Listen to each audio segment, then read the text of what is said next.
กับสบายดีพ่อแม่พี่น้องเมื่อนี้กับพบพอกับเบาเรือนอีกแล้วเนาะ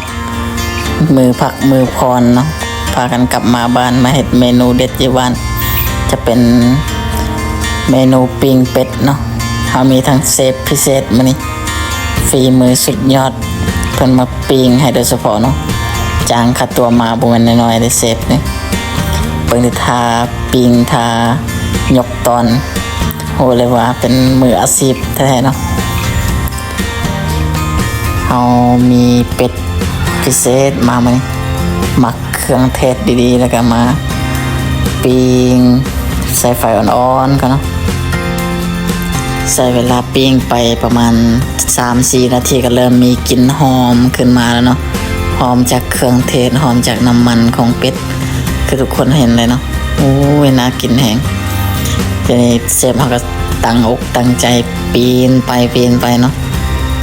บัวสิฮอนบัวสิคอนก็อดปีงอยู่สมกับค่าจ้างมาให้คุ้มเนาะนี่เดี๋ยวผ่านไปเวลาประมาณ10 ปลายนาทีตอนนี้คือกำลังจะสุกพอกินแล้วเนาะเขาก็เริ่มปีนฝากคือทุกคนเห็นสีงามแห้งน่าแซ่บแห้งและตอนนี้ก็ได้เวลายกปีงขึ้นมาเนาะมันสุกได้ทีแหมหอยแล้วตอนนี้เดี๋ยวคอยทยอยยกขึ้นมาตัวที่สุกแล้วก็เอาตัวที่กำลังจะปีงลงไปแทนเองเนาะผ่านไปประมาณ10 ปลายนาที3 นาทีก็เริ่มสุกทยอยสุกออกมาแล้วก็คีบออกเนาะเพราะว่าปะโดนน้ำอาจจะไหม้เพราะไฟค่อนข้างที่จะแห้งเนาะความร้อนให้น้ำมันยัดลงไปและหมอตอนนี้ก็ได้เวลา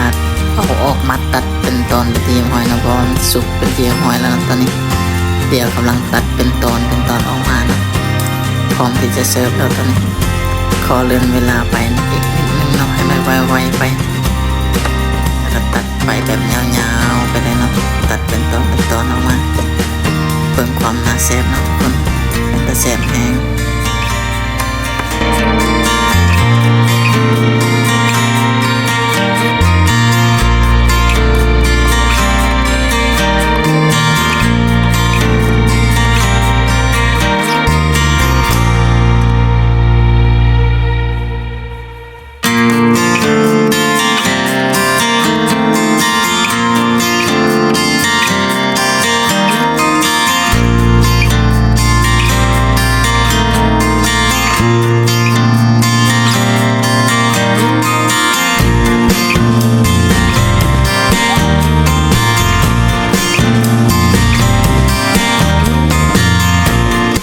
หลังจากที่เราได้ปิ้งเป็นเทียมหอยแล้วเนาะก็จะมาต่อกัน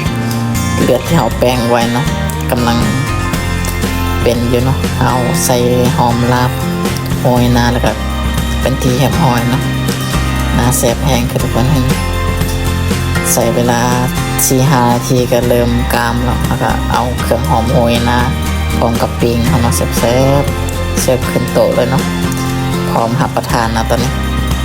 คือทุกอย่างครบผักกับเลือดแล้วก็ปิ้งเซฟเฮา